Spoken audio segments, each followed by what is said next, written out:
अपने अकल का इस्तेमाल नहीं किया। उन्होंने लोगों के जज्बात के बारे में नहीं सोचा। उन्होंने इस बारे में नहीं सोचा कि वो कहां पे कर रहे हैं और किस वक्त में कर रहे हैं। कुछ लोगों ने ये कहा कि रमजान के पाक महीने में ये नहीं होना चाहिए था। मैं तो ये मान के चलता हूं कि जो मैंने देखा वहां पे, वो तो रमजान छोड़िए, साल के किसी भी दिन वो नहीं होना चाहिए था। लेकिन मैं एक बात यहां क्लियर करना चाहता हूं, हुकूमत की तरफ से इसमें कोई रोल नहीं था। ये प्राइवेट पार्टी थी, उन्होंने प्राइवेटली इस फंक्शन का ऑर्गेनाइजेशन किया, उन्होंने प्राइवेट होटल में इसको रखा और प्राइवेटली अपने इनविटेशन कार्ड्स बांटे।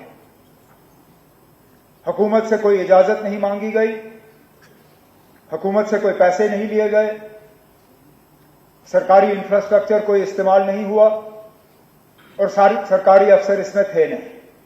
देखिए, गुलमर्ग का जहां ताल्लुक है, ये जम्मू कश्मीर की हमारी संस्कृति, हमारा कल्चर, चाहे हिंदुस्तान का कल्चर, संस्कृति, ये हमें नहीं सिखाता। जो कुछ वहां जो हुआ, जो वीडियो मैंने भी देखी, नहीं होना चाहिए था। लेकिन ऑनरेबल सीएम साहब ने उस पर एक इंक्वायरी बैठा दी है और उस इंक्वायरी के तहत सब कुछ देखा जाएगा। जिसने भी गलती की है उसको कहीं ना कहीं एलओपी जो है वो उमर अब्दुल्ला पे निशाना कर रहे हैं, कह रहे हैं कि उनके रिश्तेदार ने ये ऑर्गेनाइज करवाया था। मेरी बात सुनो, एलओपी साहब को बोलो कि आपकी खुशकिस्मती है कि आप जीत के आगे मोदी साहब के नाम पे। जिस दिन अपने पांव पे खड़े होके आओगे, अपने नाम पे खड़े होकर, जैसे नेशनल कॉन्फ्रेंस के लोग अपने पैरों पे खड़े होके आए हैं, हमारे लीडर अपने पैरों पे खड़े होके आए हैं। डॉक्टर फारूक अब्दुल्ला साहब कोई बैसाखियों पे खड़े होकर यहाँ नहीं आए। एलिगेशन नहीं, सुनिए ना, वो एलिगेशन क्योंकि लोगों से जीत के आए हैं तो उनको लोगों की आवाज सुनाई दे। उमर अब्दुल्ला सरकार, डॉक्टर फारूक अब्दुल्ला साहब, हम उनके डायरेक्शन पे हम चलते हैं। हमारा एक ही चीज सिखाई गई है कि लाशों पे सियासत मत करो। और ये जो कर रहे हैं, जो कभी वहां अगर फैशन शो का जिक्र कर रहे हैं, ये एक बेहुदा बयान है जिसको जितना स्ट्रांगली हो सकता है हम कंडेम्ड करते हैं। देखिए, रमजान के पाक महीने में ऐसी चीज करना, और मैंने खुद फोटोग्राफ्स देखी, इतनी अश्लील, वल्गर, ऑब्सीन, खुले आम आप बर्फ पे अपने मॉडल्स की वॉकिंग करा रहे हैं, तो कहीं ना कहीं जो एनसी सरकार है उनको जिम्मेवारी लेनी पड़ेगी। आपके होते हुए ये हुआ है। आप हर एक चीज से अपना हाथ धोना चाहते हैं, आप कहते हैं ये हमारे डोमेन में नहीं है, लेकिन हम सब जानते हैं कि जो हमारे चीफ मिनिस्टर हैं उनके अंडर टूरिज्म आता है और ऑब्वियसली ये किसी होटल ने ही ऑर्गेनाइज किया है। तो हाउ इज इट कि विदाउट हिज नॉलेज ये सारी चीजें हुई हैं? दोनों चीजें खराब है। अगर उमर साहब को नहीं पता था तो उनको कैसे नहीं पता था, और अगर उनको पता था तो उन्हें कैसे होने दिया? रमजान के पाक महीने में हमारी भी अपनी सेंसिबिलिटीज हैं और वहां अल्कोहल भी लोग कंज्यूम कर रहे थे, उसकी भी मैंने फोटोज देखी openly.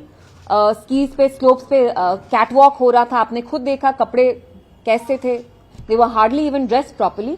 So it's very unfortunate somewhere the chief minister and the government have to take responsibility. This is happening right under their nose. और वो जानते हैं हमारी कैसी सेंसिबिलिटीज हैं। ये फैशन शो किया गया है, इस महीने में, रमजान के महीने में ऐसा करना जायज नहीं है।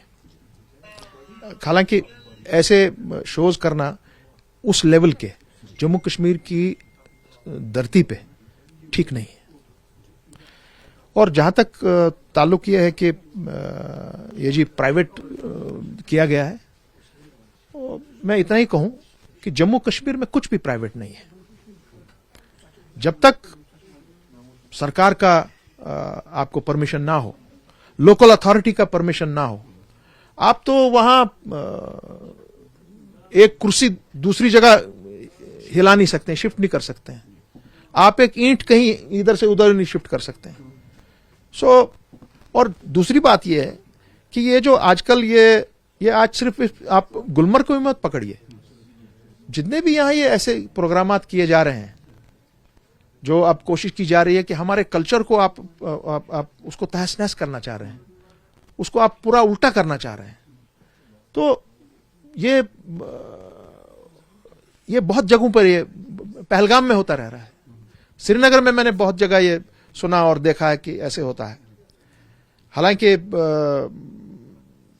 ऐसी चीजों से टूरिज्म को कोई बढ़ावा मिलता नहीं है। और सबसे अहम बात यह है, आप फोर्स करते हैं, या होटल वाला क्या करेगा? होटल वाले को आप बोलते हैं आपको ये करना है। अब आप जैसे गुलमर्ग की बात कर रहे हैं, वहां पे चाहे जिस जगह पे ये किया गया है, वहां के जितने भी मुलाजमीन हैं सब रोजेदार हैं। जितने भी हमारे ओनर्स हैं होटल्स के, मैक्सिमम रोजे से हैं। क्या वो तस्वुर भी करते कि ऐसा वहां होगा उनके अहाते में या उनके अहाते के बाहर? आपने प्रोग्राम वहां करवाया, मगर जब प्रोग्राम को आपने सामने लाया तो वहां कुछ दूसरी चीज सामने आई, तो बेचारा होटल वाला भी फंस जाएगा। तो गलत बात है ये। बेगुनाह बेतकसीर किसी को आप मोर्ज जुर्म नहीं ठहरा सकते हैं। और ऐसी कार्रवाइयां आपको यहां पे जम्मू कश्मीर के इस मुकद्दस लैंड पर आपको नहीं करनी चाहिए, ये मेरा मानना है। ट्वीट नहीं, हमने बल्कि एक स्टेटमेंट जो है जारी किया अपनी पार्टी की तरफ से, अवामी इत्तेहाद पार्टी की तरफ से। तो हम ये जानना चाहते हैं कि अगर ऑनरेबल चीफ मिनिस्टर साहब के पास जो है ये डिपार्टमेंट है, तो क्यों ऐसा क्यों हुआ, वो भी स्पेशली रमज़ान के महीने में। तो हमारे ऊपर जो है ये कल्चरल वार क्यों हो रहा है। और इतना ही नहीं है, कुछ सीनियर अफसरान की तरफ से शिकायत मौसूल होती है कि जुम्मा के दिन जो है उनको नमाज से भी महरूम रखा जा रहा है। नमाज के टाइम जो है डिलिबरेटली जो है मीटिंग्स रखी जाती है। तो हम जानना चाहते हैं, हम सरकार से जो है हम इस चीज़ का जवाब चाहते हैं कि ऐसा क्या हो रहा है कि हमारे कल्चर के ऊपर क्यों वार होता है।